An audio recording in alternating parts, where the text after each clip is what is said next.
The first scream echoed up the shaft like a breath pulled through ancient lungs. Father Calderon flinched at the sound.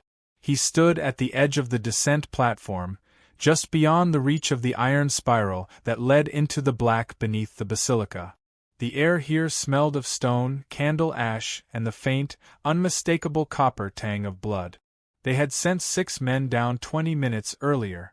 6 men trained by the Custodes Umbri, the Vatican's last resort security sect, disavowed in every official record but maintained in every century since the Council of Trent. Their job was simple: descend into the vault that should never have been unsealed, confirm its integrity, retrieve the object marked Corpus Reliquii 017. Leave. Now only screams came back. The second scream was shorter, thicker, wet. Father Calderon stepped away from the stairwell and pulled his rosary tight against his palm, whispering a prayer not found in any canonized Bible. Far below, the torches still burned, but none of the men holding them could be seen. The chamber had not been opened since 1611. The seal, embedded into the vault's bronze door, bore no Christian iconography. No crucifix, no Holy Lamb, only a circle within a spiral, surrounded by thorns. The language around it was dead long before Latin lived. They'd broken the seal 2 days ago during a structural reinforcement project, done quietly, under darkness, with deniability as the guiding light. At first, there had been nothing. A long hall, ancient air. And then the pulse began. A rhythm felt behind the teeth and deep in the chest. Not a sound exactly, but a pressure, like someone knocking from the inside of the earth. Cassini was the first to die. He hadn't screamed. His flashlight simply fell to the stone with a clatter, spinning wildly and throwing shadows that bent the wrong way. When the others found him, briefly, they thought he was asleep, kneeling, head bowed. Then they noticed the blood running upward from his mouth, into the air, into nothing. Miceli tried to pull him back. Something pulled harder. The vault was colder than it had any right to be. And it was breathing. Operative Rinaldi stood near the central sarcophagus, its surface sealed with oxidized iron and inscribed with markings too deep to be time-worn. The temperature dropped the closer he stepped toward it. Frost formed along his fingers, even through his glove. His flashlight began to strobe. He turned his head. A figure stood just beyond the edge of the light. Not moving, not breathing, not human. He lifted his rifle. The figure opened its mouth. No sound came out, but the air around Rinaldi bent. He staggered backward. Fired once, twice. The bullets struck the stone behind it. The figure had vanished. Behind him, something crawled across the ceiling, not on hands and knees, but on its ribs, undulating like a centipede made of muscle and bone. Its face was almost human. Almost. It descended slowly, silently. Vietti ran. He didn't call for backup. He didn't pray. He ran, half blind, slamming his shoulder into walls slick with condensation and ash. The deeper he went, the more the walls bled. Not fluid color. The light warped. His breath turned to smoke. His helmet vibrated as if something inside it wanted out. At the tunnel's curve, he paused. Just for a second. A door, tall, narrow, nailed shut with iron. And behind it, movement. Slow. Rhythmic. Something large shifting beneath centuries of stillness. Vietti raised his hand to touch the latch. A whisper scraped across his ear, not through sound, but inside his head. An ancient tongue, but he understood it. "Your name is hollow," he screamed. Only one operative made it to the exit tunnel. His body was found hours later, curled into a fetal position outside the sealed door. No injuries, no trauma, but his eyes were gone, gently removed, the sockets sealed from the inside. His lips were moving, mouthing something in dead Greek, repeating it over and over. At 3:18 a.m., the bells of St. Peter's rang out in a triple peal, though no hand touched the rope. The Pope was asleep. The cardinals dreamed uneasily. And beneath the earth, something shifted. For the first time in centuries, the seals had been touched. The saints, once thought interred, had been found. But they were never saints. They were not dead. Just buried. Dr. Elias Voss hadn't expected to see the Vatican again. Not after his last paper, The Manufactured Martyr, Political Myth and the Sainted Body, was quietly blackballed from every Catholic university archive within 6 months of publication. His funding had evaporated. Speaking invitations dried up. And when he'd reached out to a certain contact within the church for a response, the reply was short. Truth is not always yours to reveal. That had been 3 years ago. Now, a first-class plane ticket, a diplomatic visa, and a letter written in a careful hand, signed only, Archivum Apostolicum. No explanation. No agenda. Just a date and time. Rome in February was gray and wet, its streets thick with noise and low cloud. Elias arrived by private car, unmarked, window-tinted, and was led through the side entrance of the Vatican Library without a word. The driver, a man in black with hands too clean for labor, didn't even offer a farewell nod. Inside, the familiar smell of dust and oiled wood hit Elias like incense. He hadn't realized how much he'd missed it. Knowledge carried a scent all its own. He was escorted by a soft-voiced nun in her 40s. Her face was pale and ageless, her eyes too steady for comfort. "You are Dr. Voss," she said. "Not a question." "I am.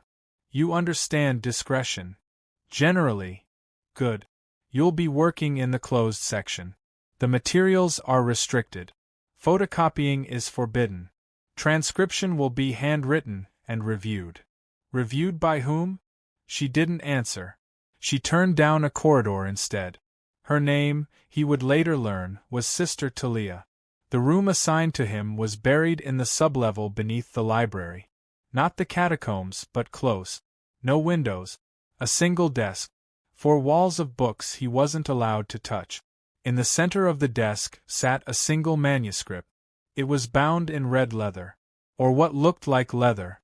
The cover bore no title, only a burned sigil, a circle within a spiral, surrounded by thorns. The same symbol found on the broken vault beneath the basilica. No one told him that, of course. Not yet. He opened the first page. Latin at first. Classical. Then something else, proto-Italic? No, older. The sentence structure bent the language into a spiral, looping on itself. Glyphs filled the margins, but not as commentary. They moved when you looked too long. Or seemed to. There were annotations in ink the color of dried blood, and one in actual blood. Do not awaken them. He flipped to the second page and found a drawing. A man, or something like a man, seated on a throne made of kneeling figures. His face was blank. No eyes. No mouth. Only a symbol carved into the skin where a face should have been, the spiral again. The kneeling bodies below him bled into the ground. Roots grew upward from them. Into the thing on the throne. Elias blinked. The symbol was now on the throne's back. He turned the page. That night Elias couldn't sleep. His Vatican quarters were sparse. A narrow bed, a brass crucifix on the wall, and a window with no view. The wind outside had a voice. Not a whistle. A voice. At first it murmured like a half-dream. Then clearer. Words he couldn't understand, but his bones felt them. Not in his ears. In his chest. His spine. His molars. He sat upright, heart hammering. The wind stopped. But the door to his room was scratched. Not from the outside. From within. In the morning, Talia said nothing about the marks on the door. She only handed him a fresh quill and told him the archivist would be joining them soon. "You're being allowed access," she said, "because you're expendable. But you're not unimportant." "How comforting," Elias muttered. She looked at him then, truly looked. "There are truths older than the church," she said. "And deeper than heresy." Then she walked away. Elias returned to the manuscript. There, in the center of the 5th page, was something new. A word etched in the margin that hadn't been there the day before. In fresh ink. Written in his own handwriting. But he hadn't written it. The word, oblivium. He looked it up. There was no direct translation. Closest meaning? To be unmade. Not to forget, but to have never existed. And from somewhere beneath the stone beneath his feet, something stirred. Something remembered him. They brought Elias underground in silence. No questions. No briefing. No explanation of what he was about to see. Talia walked ahead with her candle held low, the flame steady despite the thick, damp air. Behind her, Elias followed, flanked by two silent guards in cassocks dyed the color of dried blood. Their faces were mostly hidden beneath cowls. One of them limp. The descent took them deeper than he thought possible beneath the Vatican. Past limestone corridors and forgotten tombs. Past ancient Latin etchings and older walls that bore no markings at all, as if the very stones refused to remember what had happened here. The air changed the lower they went. Heavier. Wetter. Warm. It didn't smell like rot or dust. It smelled like a living body. Like flesh, pressed and breathing behind stone. Elias tried to ask where they were going. Talia shushed him gently. The archivist will speak first, she said. If he chooses to. The chamber door stood taller than anything he'd seen in the Vatican before. 12 feet high. Blackened bronze streaked with red-green oxidation, as if it had bled and rusted at once. It bore no cross, no Christ, no Latin. Only a single sigil, deeply carved into its center, the spiral encircled with thorns. He'd seen it on the manuscript, on the throne in the drawing. Talia placed her hand against it, whispered something under her breath. The door hissed, not like air being released, but like a tongue retreating. It opened inward. The room was colder, not with the chill of death or stone, but something far stranger, refrigerated without machines. The temperature dropped sharply as they stepped inside, and Elias found his breath fogging before him, even though no moisture clung to the walls. The chamber was circular, lined with niches that reached from floor to ceiling. Each one sealed with its own iron grate, and behind each grate, a standing coffin, dozens, lined like soldiers. No names, no plaques, no visible seals, just the suggestion of humanoid shapes curled inside the iron shadows. At first glance they seemed like ordinary ossuary tombs, simple, reverent. Then Elias looked closer, and the illusion began to fail. He stepped toward one. The grate was thin. The figure behind it was not. It stood upright, not hunched like a corpse. Its skin was pale but untouched by decay. Hands hung down at its sides, longer than they should be. Too thin. The fingernails were darkened, hardened, tapered. The face was intact, serene. But the eyes, though closed, were slightly ajar. As if the lids had once shut, then twitched open in death, and never quite closed again. A scar ran from temple to jaw. It wasn't from a wound. It was a carving. The spiral again. He leaned in. The figure twitched. Only slightly. Elias stepped back. Their bodies are preserved, came a voice behind him. He turned. A man stood in the archway. Thin. Dressed in robes that were not quite clerical but far older in cut. His beard was white, meticulously groomed. His hands folded before him like bones at rest. One eye was cloudy with age. The other was sharp and impossibly blue. The church declared them saints, the man continued, stepping closer. In public, in record, but not in truth. Elias felt his voice return. Who are you? I am the archivist. And they? The archivist tilted his head. We do not speak their names. The human mouth is not built for it. The tongue forgets. Elias felt cold sweat gathering at the base of his spine. Then what are they? There was a long pause. The archivist looked at the coffins, at the standing figures inside, almost with reverence, almost with pity. They are witnesses, he said softly, to what was here before us, and what will be here after. Talia joined them now, her voice quiet. They were found during the expansion of the basilica in the early 1600s, buried below a Roman crypt with no name, no city, No language. Only warnings. We tried to destroy them, the archivist added. We failed. Elias turned back to the niches. He tried to count the bodies. He reached 38 before he stopped. How many? He asked. Not all were captured. The words hit like a stone to the ribs. They showed him a scroll next. Fragile, sleeved in glass, older than any known text from the Vatican's preserved archives. Not written in Latin. Not Greek. Not any language Elias recognized. But as he looked at it, he understood. Not the words. The feeling behind them. It was a covenant. An agreement signed in blood and divinity. And in the margins, sketched in charcoal, was the same throne, spiraled, seated by a figure without a face. The same as in the manuscript. And around him, kneeling, men of the cloth. As Elias turned back to the coffin, something moved. Just a shift.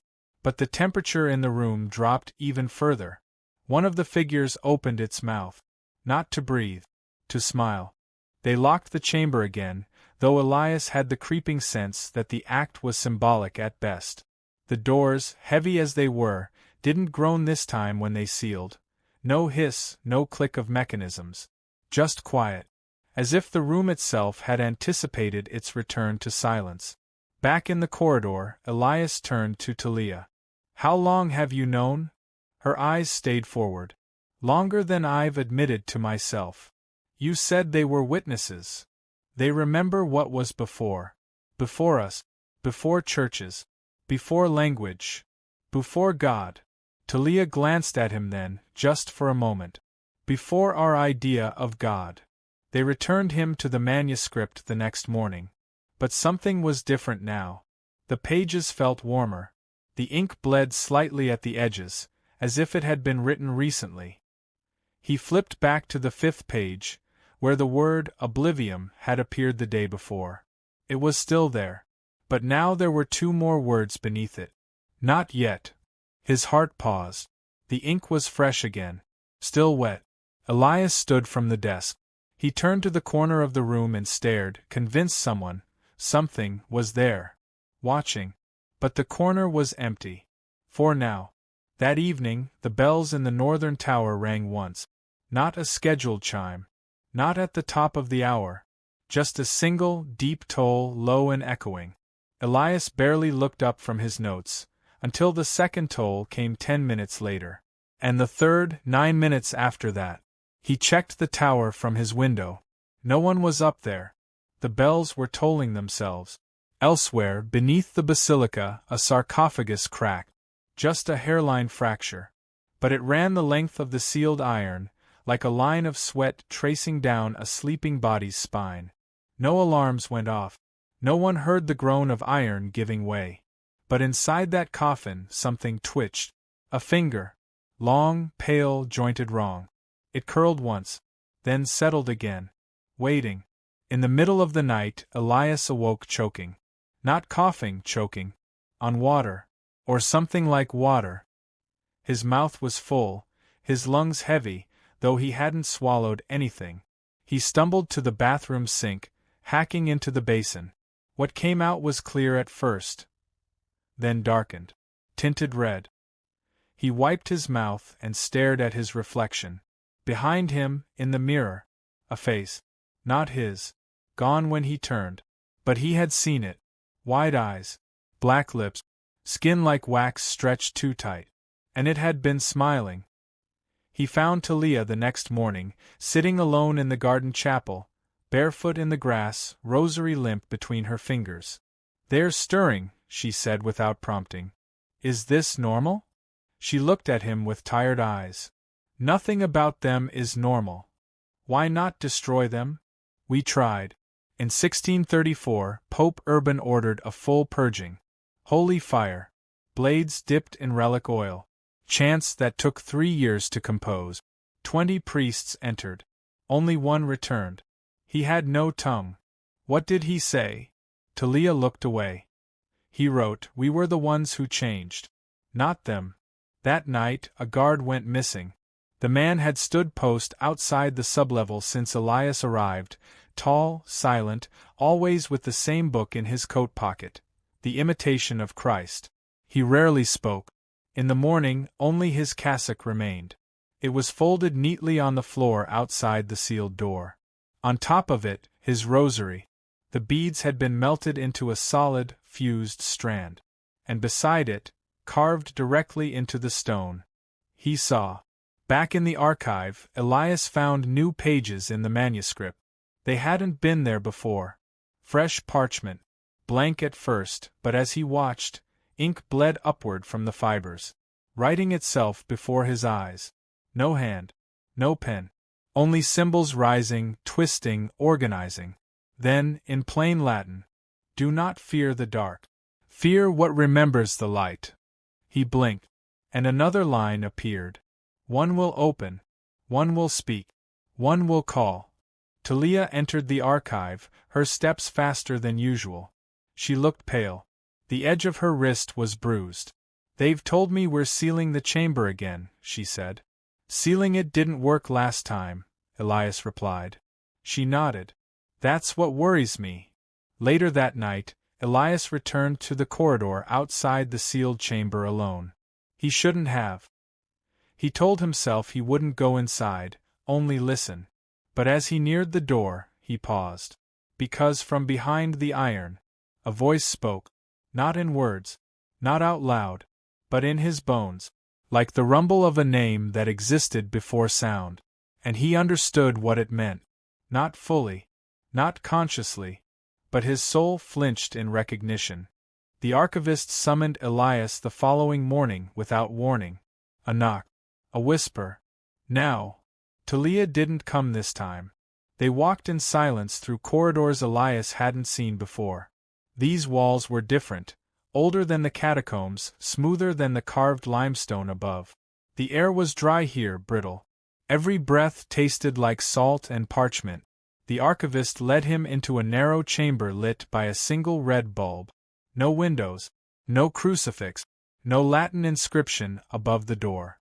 Just an iron shelf holding 3 objects: a glass vial of blackened water, a tarnished reliquary in the shape of an open eye, and a book. Not bound in leather. In skin. It bore no title. The archivist opened it slowly, carefully, with the quiet reverence of someone handling an unexploded bomb. "These are the entries never copied," he said.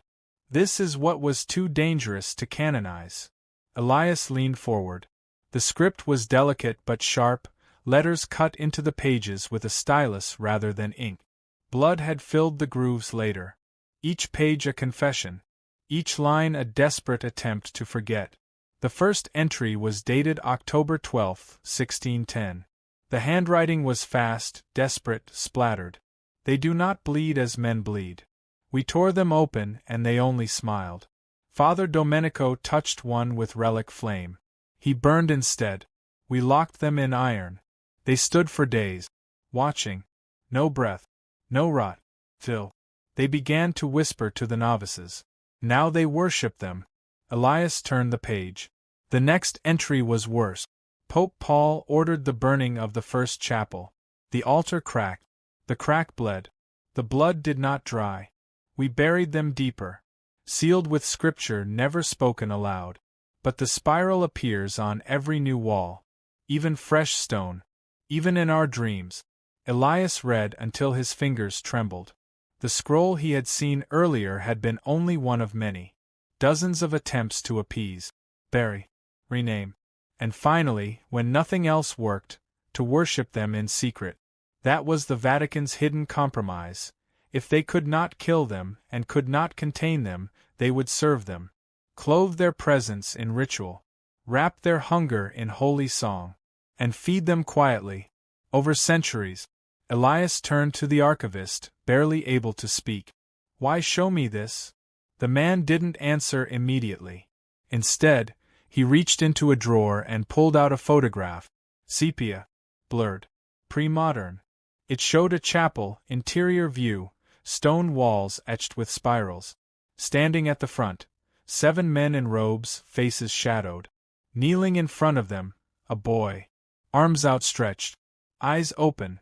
Behind him, a figure, indistinct but wrong. Its limbs bent unnaturally.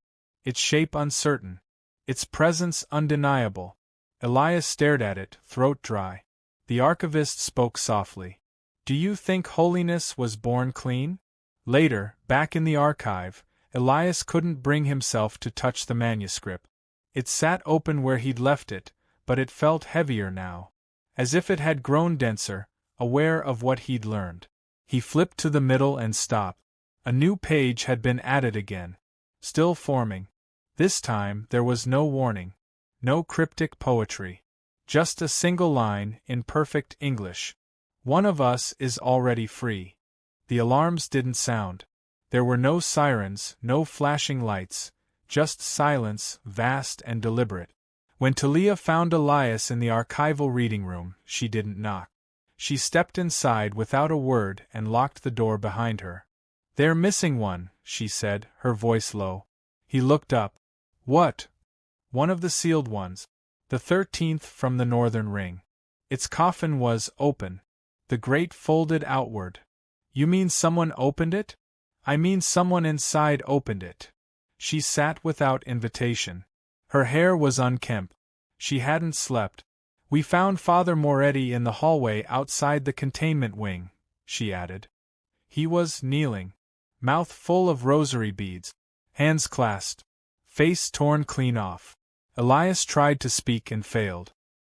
His mind could only replay the manuscript's warning. One of us is already free. The Vatican issued no public statement. Internally, the archivist implemented Lumen Protocol, a containment order older than any papal succession. All exits to the catacombs were sealed, welded shut from within. All lower access stairwells were collapsed with remote charges. Only one route remained open. The Cardinal's Gate, a stone passage reserved for burial processions of high clergy. 3 guards were stationed there. By sunrise, only their weapons remained. One of them was found by a maintenance monk. His body was intact. His shadow was gone. In the outer courtyards, the doves began to vanish. First 2. Then 20. Then all of them. Feathers littered the stones like scattered pages. But there were no carcasses. No blood. Just the steady evaporation of a living pattern the Vatican had taken for granted. Talia stood beneath the empty spires, watching the sky grow heavy. It's happening again, she whispered. Like in the records. Elias nodded slowly. The last time they fed. By the 3rd day, the priests were holding silent mass. No hymns. No scripture. Just quiet processions and trembling hands. The high altar was watched around the clock. More than a few clergy had stopped speaking entirely. One nun, Elias heard, had torn out her own tongue and stuffed it beneath the pews. They're listening, she had said, just before they sedated her. Through the air. Through the stone. Words are the invitation. Elias dreamed of the cracked sarcophagus again. But this time he saw what was inside. A figure stood in the open coffin. No eyelids. No lips. The skin was translucent, the veins beneath it black and slow-moving. It looked at him, not as a man looks, but as a predator examines a shape. It extended a hand. Its palm opened in the middle. Not a wound. A mouth. When he woke, he found a new page on the floor of his room, torn from the manuscript. He hadn't taken it. He hadn't been near it. But there it was, written in the same style. To see them is to offer your shape. The second breach occurred beneath the reliquary wing. A low-pressure corridor had caved in. 4 members of the guard went to investigate. Only 2 returned. They found the 3rd man standing in the dark, alive, unharmed, but no longer speaking. He followed them back to the upper level without resistance, sat quietly in a prayer chamber, and bled from both eyes without pain. When Talia asked him what he had seen, he smiled. Not blankly. Not in madness. With recognition. He traced a spiral in the blood on the floor. The archivist gathered the inner circle by candlelight. No recordings. No digital documents. Only handwritten notes burned after review. The breach is not physical, he said. It is spiritual. They walk only when invited. They feed only when noticed. And they rise only when believed. Elias leaned forward. Then why keep them here? The archivist looked at him with tired eyes. Because if we do not contain their truth, it will find another name. Back in the manuscript, a new drawing had emerged, one that hadn't been there the day before. It showed a figure bent over, its head split open like a flower. From the wound, smaller shadows crawled. Each bore a mouth, a hand, and a face stolen from someone Elias recognized: the nun from the hallway, the cardinal who never returned, even Talia. Beneath the image, written in jagged text: "One will speak, one will call, one will burn." And then, below that, a symbol he didn't recognize: a circle split down the middle, like an eye just beginning to open. The walls were no longer just stone. They pulsed at night. He could hear them. Not footsteps, not rats, breathing, not human, not kind. And something else too. Laughter. Dry. Ancient. Not from joy. From hunger. The archivist didn't summon Elias this time. Instead, it was Talia who came to him just before dawn, her eyes bloodshot and her voice softer than ever. She looked thinner, and when she walked, she seemed to flinch at some invisible pressure in the air. "They want to meet you," she whispered. "Who?" Elias asked. She glanced over her shoulder, then back. "The ones who've been here longer than the church." The meeting took place in the cavern chapel, far below even the reliquary levels. The stairwell that led to it was narrow and warm, cut not by architects but, Elias suspected, by something far older. There were no electric lights, only torches in sconces carved directly into the stone. The walls were smooth. Not from erosion. From wear. Like countless hands had touched them, over generations. And every so often, carved into the stone, a spiral. Not chiseled. Worn in. The chamber itself was vast, echoing, shaped like an overturned bowl.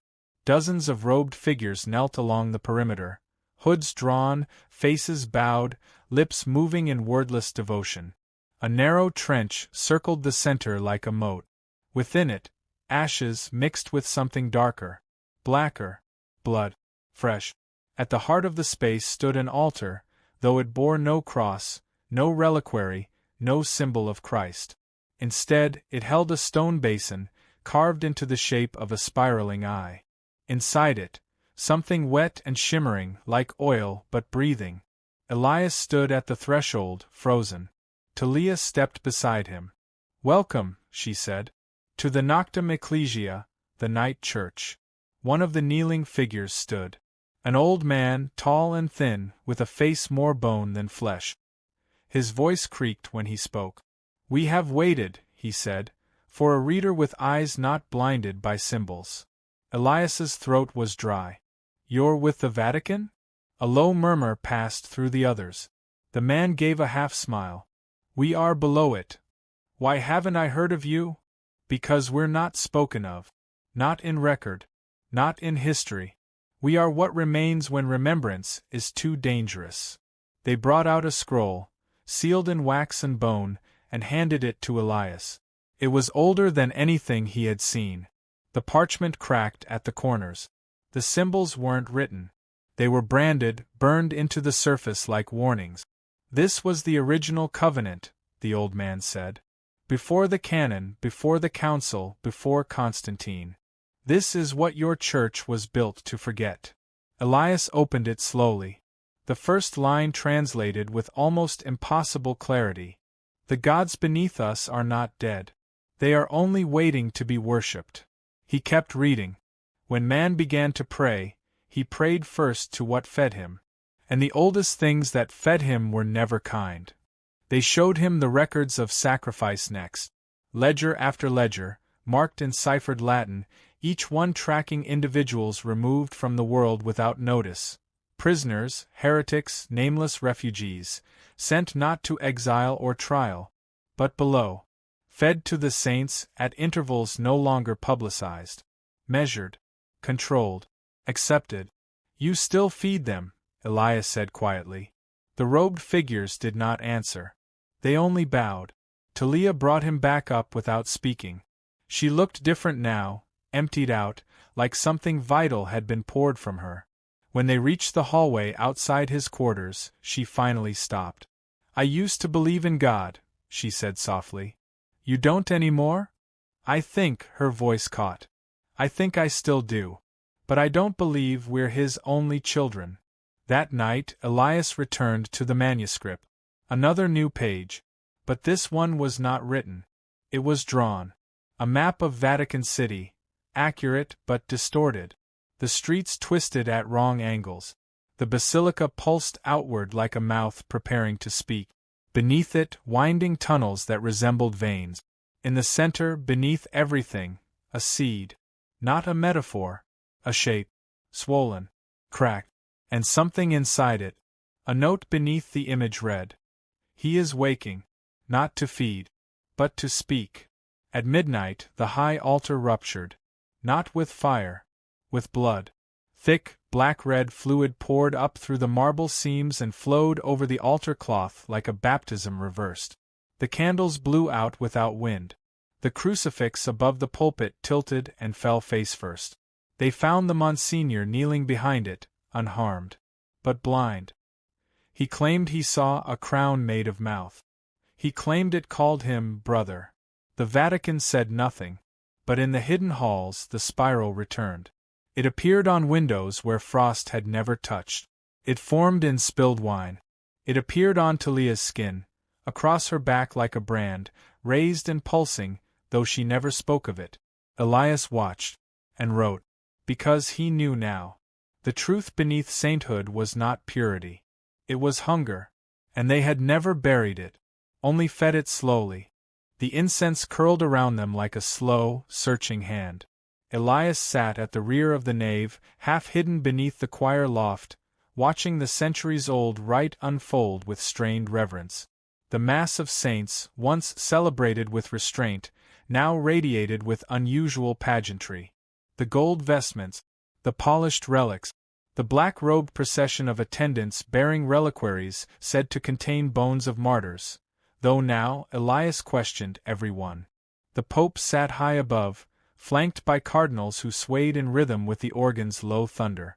Every eye in the basilica was turned upward, which meant no one saw the blood leaking between the altar's marble seams again.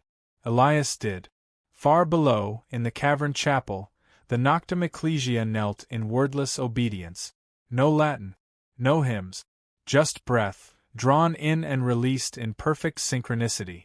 The altar basin, carved into the spiral eye, shimmered with unnatural light, casting no reflection. One figure stood. Not the old man from before. This one was robed in crimson and bone-white, a garment of symbols no one above would recognize. In one hand he held a censer. In the other, a reliquary jar filled with fluid that moved too slowly to be oil. He began to chant. Not aloud. In them. The words bypassed ears. They arrived directly in the mind. Elias, even 4 floors above, felt it. His heart skipped a beat. His vision blurred. And in the distance, one of the frescoes above the altar, depicting the martyrdom of Saint Bartholomew, moved. Just a twitch. Just the saint's flayed arm. But it moved. At 11:44 a.m., the bells rang. Too early. Too long. The Pope hesitated. The organ stopped. For a moment, nothing moved. Then a cardinal collapsed mid-aisle, his hands clutching his chest, not in pain, but in rapture. He smiled as he fell. His mouth opened too wide. His tongue lolled unnaturally long. By the time the acolytes reached him, his shadow was gone. Down below, the crimson priest tipped the reliquary jar into the altar basin. The fluid sizzled like it had been poured onto hot iron. It responded immediately. The spiral rippled outward like the surface of a black pond disturbed by breath. And then something rose from it. Not fully. Just a sliver. A shape. Like a hand without fingers, made of skin that never dried. It hovered above the basin, pulsing. Watching. The crimson priest stepped forward and removed his hood. Elias couldn't see it, but he felt it. A presence so massive and still that it bent gravity. And then, from every robed figure in the chapel, a single word. Agnomina. The word echoed upward. Elias stood slowly, his knees weak. People around him were dazed. One woman clutched her rosary so tightly it cut into her palms. An altar boy dropped the censer and wept without making a sound. Another cardinal stood to speak, then froze mid-motion. His face blanked. His eyes rolled upward. And slowly, he opened his mouth. And another voice came out, low, wet, like something speaking through a cave of lungs. He comes not to bless but to be known. The lights flickered. From high above, a single pane of stained glass cracked down the middle, depicting the Assumption of Mary. The glass didn't fall. It bled. Elias stumbled into the aisle, nearly knocking over a nun. He didn't wait for permission. He ran. Past the pews. Past the guards. Down into the restricted wing, where Talia was waiting with her hood already drawn. "You felt it?" she asked. He nodded. "He's answering now," she whispered. They called. "And he's waking." They returned to the manuscript room. Another new page. Drawn hastily. Scratch marks. Charcoal and ash. A figure bent backward with something emerging from its spine, a mouth or a crown. Hard to tell. Below it, one phrase repeated over and over. To speak his name is to become his mouth. At 12:01, the Pope retired without comment. The Mass concluded in silence. By sundown, 2 more cardinals had been found curled in their beds, hands folded, eyes wide and black. They were smiling. Not peacefully. Eagerly. The Roman aqueducts weren't on any Vatican map. Not the official ones. They were older. Carved during the time of emperors, long before Christ, running like forgotten veins beneath the city. The archivist had shown them to Elias once, tracing his finger along a crude parchment. "Not all water carries life," he had said. "Some carries memory." Now Elias followed Talia by flashlight through a broken iron grate that led to one of the tunnels, thick with mildew, ankle-deep in stagnant runoff. The air was thick with ancient moisture and something sweeter beneath it. Spoiled perfume. "We're being watched," he whispered. "I know," Talia replied, not slowing. The walls closed in tighter the further they went. What had once been clean Roman stonework was now smoothed, warped, organic in shape, as though the tunnel had been digested over time. Faint spirals marred the ceiling, half erased by erosion or deliberate scratching. Elias slipped once, his hand catching on a wet protrusion in the wall. It pulsed beneath his palm. He yanked away. 30 minutes in, they found the fresco. Not a Christian one. Not Roman. Something older. Painted directly onto the stone in faded pigments, black, red, yellow, and an impossible green that shimmered faintly in the dark. It depicted a mouth, not attached to a face. Just the mouth, wider than proportion allowed, full of teeth that curled inward like hooks. Around it, figures knelt, arms raised not in fear but adoration. One of the figures was painted with a crown. Another wore a papal mitre. The third had no face at all. "What is this?" Elias whispered. "The original Eucharist," Talia said softly. They moved faster. But the tunnels turned without logic now, passages leading back into themselves, chambers where the air grew too hot, then too cold. At one point they passed through a narrow corridor where the walls were damp and moving, breathing shallowly like the gills of a sleeping fish. Talia gripped his arm. "Don't speak." "Why?" "They hear in sound. But they feed in language." Elias bit his tongue. They finally reached the old mining shaft. Hidden behind a sealed maintenance panel, it dropped nearly 70 feet into collapsed earth, an abandoned exit used only once before, in the 1600s, by the last scholar who tried to flee. They climbed. Rungs rusted. Wood split. Halfway down, Elias smelled it. Not rot. Wine. Spoiled communion wine. It dripped from the wall in rivulets, red and thick. He reached the ground. Turned. And froze. A figure stood at the edge of the shaft. Too thin. Head tilted. Robes soaked. It didn't move. Didn't breathe. Its face was too smooth. Its mouth opened, just enough to split the skin at the cheek. From it came a voice Elias had heard in his dreams. To run is to be remembered. Talia grabbed his wrist and pulled. They ran. Through collapsed support beams. Past old crates covered in Latin prayers. Through a narrow gap in a brick wall once intended to be sealed forever. The figure didn't follow. But it watched. And its shadow stretched further than the light should allow. They emerged in a street-level wine cellar half a mile outside Vatican jurisdiction, hidden beneath an old seminary long decommissioned. The air above was cold and still, the sky iron-gray.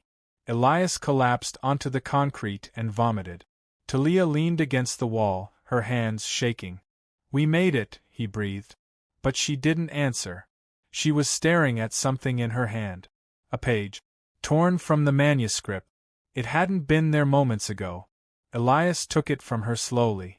It showed a sketch of two figures, running. Behind them, a shadow. Beneath it, he remembers who runs. And he walks behind them. That night, back in a safe house borrowed from one of the archivist's sympathizers, Elias dreamed again. But it wasn't a dream. He was awake, sitting up in bed, staring at the wall. Words appeared on it. Not written. Not carved. Growing. In long, vascular lines. "You've already told my story. Now you speak it forward." His tongue ached when he woke. He looked in the mirror. A spiral had formed beneath it. Faint. But pulsing. The next day, a message came. Not by phone. Not by courier. Just a folded scrap of parchment pressed into the crack of the door. No sender. No signature. Inside, one sentence. "There is no outside." The archivist was waiting when Elias returned. No greeting. No questions. Just a key, black iron, curved like a hook, and a whispered instruction. "You're ready." They descended past the sealed sarcophagi, beyond even the cavern chapel, into a corridor Elias hadn't seen before. The air grew warm, then wet, like the breath of something vast waiting behind a closed mouth. At the end stood a vault unlike the others, arched, flesh-toned stone, pulsing faintly. The door bore no lock, only a spiral groove the key slid into like muscle parting for bone. It opened with a sigh. And the lights went out. The lights didn't fail with a flicker. They simply stopped existing. There was no darkness, no hue, no afterimage. One moment Elias stood in dim torchlight, the next he floated in nullity, his breath audible, his heartbeat suddenly deafening. The vault didn't echo because it no longer held sound. Only weight. Behind him, the archivist did not move. Before him, something else did. Not steps. Not crawling. Emerging. A soft pressure spread through Elias's skull. Not pain, not speech, just presence. Like a memory slipping from one mind into another. And then, light. Not from torch or bulb, but from shape. The vault slowly lit in sickly amber glow, sourced from runes carved across the ceiling, pulsing like veins. The walls stretched high, covered in etched spirals and malformed reliefs of kneeling humans, spines broken backward, mouths wide and wordless. At the far end of the room, a pedestal, and on it a sarcophagus of white stone. Not iron. Not sealed. Open. There was no body inside. Instead, a basin. Smooth. Polished. Fill. Elias stepped closer, unable to stop himself.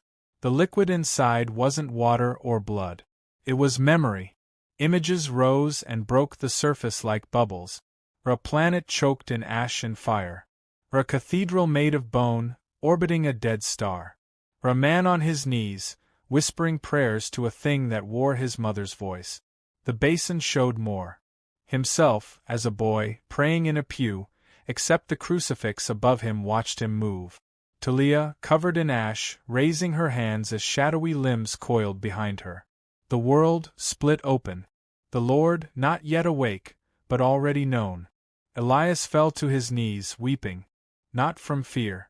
From recognition. He saw now. The spiral wasn't a warning. It was a seed. Planted in language, buried in iconography, passed from hand to hand until someone willing would bloom it again. That someone was always going to be him. Behind him, the archivist finally spoke. You understand, don't you? Elias nodded slowly. We didn't trap them. No. We invited them. The archivist smiled, mournfully. We remembered them. And that was enough. On the opposite wall, a mural took shape, growing, not drawn. A massive form emerged, long-limbed and faceless, crowned not in thorns but in mouths. From its chest spilled figures. Cardinals, monks, children. Each bore spirals in place of faces.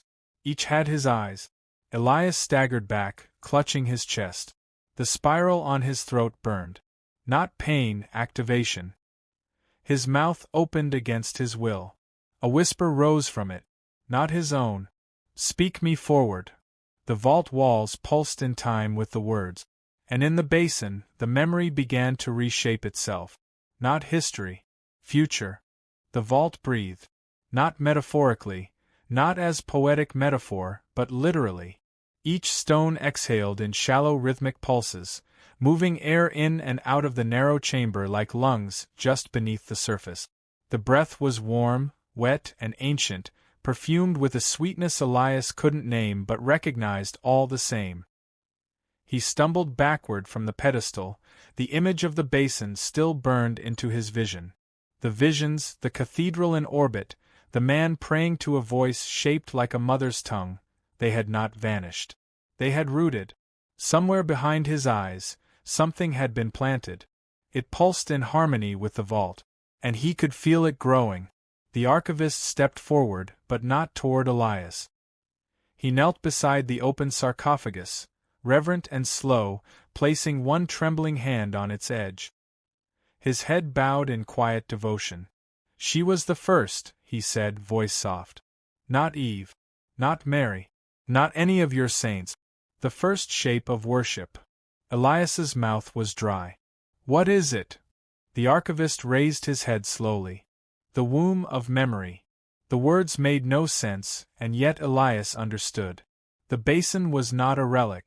It was a receptor, a listening mouth of something too large to enter this world whole. It did not feed on flesh. It fed on remembrance. Prayer was not sustenance. It was summoning. They buried it here, Elias whispered, almost to himself. Or thought they did. The archivist nodded. They thought stones and scripture could contain the infinite. But nothing buried stays so unless the world forgets it. And we, his voice trembled with awe, we remembered. Elias felt sick. Not just with the rising panic of cosmic impossibility, but with guilt. He had read the manuscript. He had translated the words. He had spoken its meanings aloud. He had remembered it. He was part of its return. The others must know, Elias said finally. We can seal this. Burn it. Collapse the vault. Destroy the manuscripts. You can try, the archivist interrupted gently. But something must remain. A whisper. A glyph. A single soul who knows. And that is all it needs. Elias turned to him, something hardening behind his ribs. Then I'll be the last one. I'll remember it and take it with me. The archivist's expression softened, something like pity. You don't understand, he said. You're not meant to take it with you. Elias felt the air still. The spiral on his neck pulsed. The walls went quiet. And the archivist spoke the final words. You're meant to stay. The vault began to close. Not with machinery. Not with locks. The stone around the arch folded inward, curling like a flower at nightfall, sealing them in.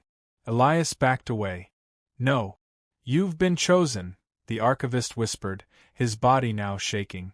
Every gesture, every thought, every scholar who touched a glyph was preparing you. You are the mouth. You are the mouth. He knelt again, this time to Elias. You must speak him forward. Elias's scream echoed once, and was swallowed whole by the room. He ran. Or tried. But there were no doors. No windows. The room stretched now, impossibly deep. The altar was far behind him, the basin glowing with memory. Above, the amber symbols now shone with intense clarity. They weren't random. They were instructions. He couldn't stop reading them. Each one told him how to survive. And how to become something else. He dropped to his knees. He cried. The archivist placed a hand on his shoulder, gentle as a father. One of us must remain, he whispered. One to remember. One to sing. One to bear the spiral in flesh. Elias felt his mind slipping. He was so tired. So full. So open. But something inside him still resisted. Not faith. Not strength. Choice. He reached into his coat pocket and pulled out the small vial Talia had slipped him hours ago, holy oil from the shattered reliquary. Consecrated in secret. Blessed in silence. Meant not to exorcise but to burn. The archivist's eyes widened. Elias uncorked the vial and flung it into the basin. The liquid ignited instantly, white fire dancing across memory. The vault shuddered. The cymbals spasmed. The mouth of the basin screamed in voices not heard since Babylon. The archivist fell, shrieking, his form splitting at the seams like wet paper. Elias stumbled back toward the altar as flames climbed the walls. The mural of the spiral writhed. The ground cracked, and from below the vault something roared. Not in rage. In delight. As the ceiling began to fracture and stone rained around him, Elias looked once more at the basin, now cracked, bleeding light. The voices were still inside him. The knowledge was still his. He would never forget. But maybe that was enough. He whispered a single word. Not in Latin. Not in English. In remembrance. And the fire took him. There was no public fire. No news coverage. No Vatican statement. The vault had collapsed, yes, but officially it was blamed on a seismic shift. A rare, unexplained tremor beneath St. Peter's Basilica. The cause was natural. The casualties, minimal. By the next morning, the corridor that once led to the forbidden vault had been sealed with reinforced concrete and plastered over with fresh frescoes. They painted over the spiral. They always did. Talia stood outside the basilica steps that morning, hands tucked into the sleeves of her coat. The square buzzed with tourists, clergy, and guards. Nothing looked different. Nothing burned. And yet, she knew. Elias was gone. But not lost. She still heard him sometimes, in prayers that weren't hers, echoing back from the far corners of her mind. Words she never learned but understood. Not messages. Instructions. A spiral had appeared on the wall above her bed the night before. Subtle. Made from condensation, she thought. Or maybe sweat. It was gone by dawn, but the impression remained, like a brand not quite visible. She had dreamed of him. He stood in fire, smiling through ash. But it wasn't joy on his face. It was fulfillment. 3 days later, a Vatican security team combed through the wreckage of the collapsed chamber. They recovered no remains. Not of Elias. Not of the archivist. The sarcophagus had been obliterated, shattered like a porcelain shell, its basin gone entirely. The runes above had scorched into the stone ceiling, reversed, as though someone had peeled them outward from another world. The concrete cracked when they tried to pour it. By the 4th attempt, they succeeded, and painted a cross over the seal. But at night, when the lights dimmed, it spun. Only slightly.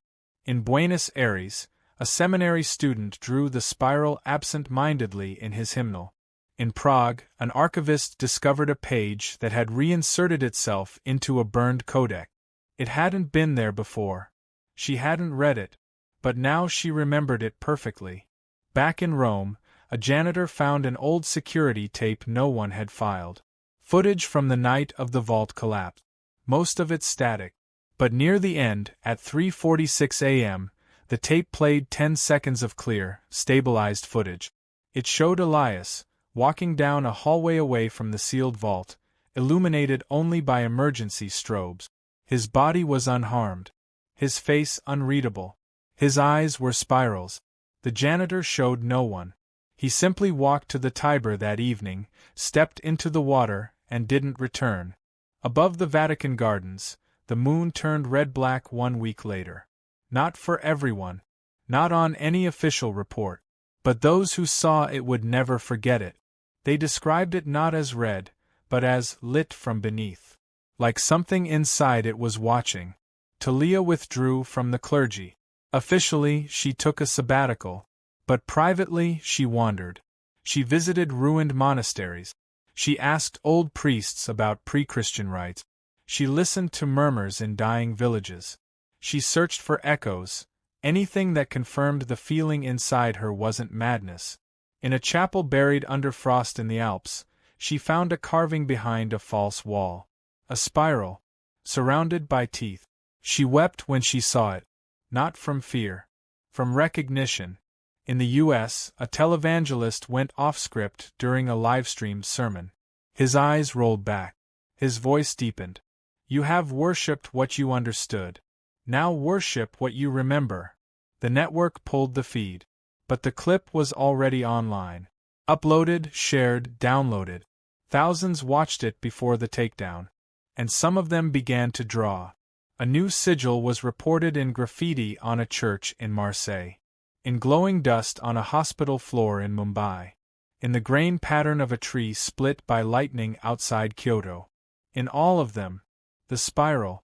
The Vatican remained silent. No press release. No mention of Elias. His room was cleared. His documents filed under restricted access. His name omitted from future logs. But beneath the floorboards, the tile warped slightly. The shape? Still round. Still widening. In the quiet hours before dawn, the Pope rose from bed and walked alone to the high altar. He did not pray. He knelt. And behind him, in the dark, a figure stood. Tall. Calm. Eyes unfathomable. It looked like Elias. But Elias would never return. Would he? Talia had not spoken in 5 days. Not from fear, and not from vow, though perhaps something in her understood that speech had become a form of surrender. It was language that had called the thing beneath the vault. Language that remembered it, allowed it, worshipped it. The mouth was the altar. And words were offerings. She stayed in a monastery outside Lyon, a structure built atop Roman ruins that predated Christ. The monks here were old, mostly silent. They asked no questions, and when she stared too long at the curve of their chapel's dome, they said nothing. But she heard it. Not constantly. Not clearly. Just beneath silence. Like a breath waiting to speak. It started with dreams. Not of Elias. Not as she remembered him, but of his shape. His shadow on fire. His body made of smoke and syllables. He walked in cathedrals that did not yet exist, where the pews were made of bone and the organ played backwards. In every dream, he turned to her. He did not say her name, but she understood it, like memory echoing backward. One morning, she found a folded paper on the altar. She hadn't left it there. No one had. Inside was a single phrase, handwritten in her own script. He has not risen. He is already remembered. The page was unsigned, unstained. But the spiral drawn in the lower corner pulsed when she touched it, not figuratively, but as if the ink still lived. She burned it. The smoke curled upward and formed letters. She closed her eyes. The voice in her head finished the sentence. In Prague, a manuscript archivist named Tomas Selavy began to have migraines. They came only while he worked, only while touching documents related to early papal condemnations, heretical trials, and antediluvian rituals. One afternoon, he blacked out at his desk. When he awoke, he found his own fingers had written 6 pages of a language he did not know, using ink he hadn't opened. On the final page, to speak him is to split yourself into pieces, but to remember him is to become whole. Tomas set fire to the papers. They did not burn. They sank into the desk. Elsewhere, in a monastery beneath Mount Athos, a blind monk began to sing in his sleep. The melody was not familiar. The other monks described it as wrong but holy, like a liturgy heard through water. They transcribed the lyrics as best they could, but half of the letters weren't from any alphabet known to man. They translated what they could. And the fire did not consume the mouth. It made it louder. The monk died the next day, smiling. His teeth had rearranged themselves into the shape of a spiral. Talia fled the monastery on the 6th day. Not because she was afraid, she had passed beyond fear, but because her own thoughts had begun to repeat themselves in rhythms, chants, shape. She found herself sketching spirals into dirt, then forgetting she had done so. At an abandoned train station in Torino, she saw Elias. Only for a moment. He stood on the other side of the tracks, eyes closed, lips still. Then he opened them. His mouth did not move. But she heard him inside her skull. "You were always the second voice." Then he vanished. The spiral was carved into the concrete beneath where he'd stood. By then, the phenomenon had begun to draw attention. Unexplained artwork was found in abandoned churches, murals of faceless saints with mouths for eyes. A priest in Dublin gouged his hands open, saying he was trying to write God without using words. A child in Brazil drew a spiral into a school Bible and began to speak in dead languages. The Vatican denied everything. And yet, in back rooms and encrypted servers, they gathered the data. The Lord had not risen. He had begun speaking for himself. Talia was contacted by someone using an address Elias once used. No message, just a link. A single audio file titled, "He Speaks Still." She listened. It lasted only 6 seconds. There was no voice, only silence and the distant sound of something inhaling. But when she played it again, the sound changed. Each repetition altered her breathing. By the 12th listen, she was mouthing words she didn't recognize. By the 20th, she was singing. She deleted the file. It appeared again the next day. She returned to Rome one final time. Not to the Vatican, but to the outskirts, where the foundations of forgotten churches jutted from the soil like bones of dead empires. There, in a ruin surrounded by thornbrush and ash, she found a circle of stones.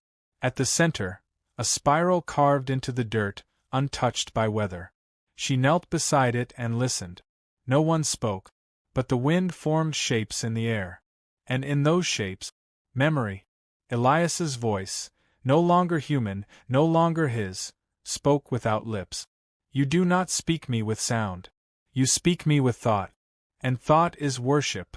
That night, Talia dreamt of the stars, not as she knew them, but as holes in a sky stretched tight over something vast. The constellations were gone, replaced by glyph. Not letters, not symbols. Instructions. She stood in a cathedral made of ribs. The pews were bone, the stained glass not glass at all, but skin stretched thin and pulsing. And behind the altar, where the crucifix should have stood, there was only a mirror. She looked into it. She saw herself, aged, radiant, her eyes spiraling inward. She was speaking. Not to anyone. To everyone. And the world was listening. When she woke, her throat was hoarse. She'd been whispering in her sleep, repeating something over and over. She tried to write it down. Her pen snapped. Blood welled at the tip of her finger where it touched the page. She hadn't been holding the pen at all. Across the world, whispers gathered. Not viral. Not technological. Just present. In dreams. In moments of silence. In libraries and hospitals and churches with too many windows. A nurse in Berlin paused mid-prayer and began writing in charcoal on a hospital wall. A man in Cape Town dropped his phone mid-call and drew a spiral into the dust with his foot, unaware. A radio in Halifax began picking up dead frequencies, looping a 6-word phrase in Latin that no one remembered broadcasting. In memoria Deus. In or lux. In remembrance God. In the mouth light. Talia received a letter, unsigned. Inside was a single sentence. The Vatican no longer guards him. There was no seal. No address. Just ash at the edges of the envelope, as if it had been pulled from a fire but left intact on purpose. In a college in New England, a professor lectured on language acquisition and suddenly forgot the word for body. He paused, flustered, apologetic. A student, confused, raised her hand and said, "Do you mean host?" The class fell silent. She didn't know why she said it. In Brazil, a small church was built on the outskirts of a rainforest town. It had no name, no windows, No doors. Only a spiral carved into the stone above the arch. Locals said people went inside and didn't come out the same. Sometimes they didn't come out at all. Back in Italy, Talia stood in the ruins of the first church ever built atop the Vatican hill. The sun had begun to set. Its shape through the broken windows made the spiral complete. She knelt. Not to pray. To remember. And as she did, she heard him again. Not Elias. Not really. But the thing Elias had become. This was never about resurrection, it said. Only remembrance. She wept, not from sadness, but from release. She no longer feared the name. She no longer resisted the shape. She opened her mouth and said, nothing. But still, the world heard her. The spiral never needed a sermon. It was never meant for books, pulpits, or evangelists. It did not demand belief.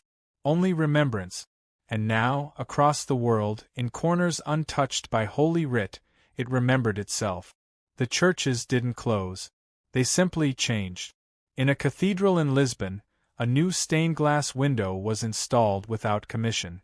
The glaziers said it arrived fully designed, fully paid for, bearing no image, only layers of color that seemed to spin when viewed from the right angle. The spiral, not obvious, but present. And once it was installed, the sermons shortened. People began humming during communion. The priests stopped noticing. In Warsaw, a child carved a spiral into a frozen pond with the toe of her boot. Her mother watched from the shore, tears in her eyes but no memory why. That night, the child drew the same pattern on the bathroom mirror, then asked what Elias meant. No one had told her that name. The Vatican had sealed the vault. They had burned the manuscript. They had buried the archivist's remains.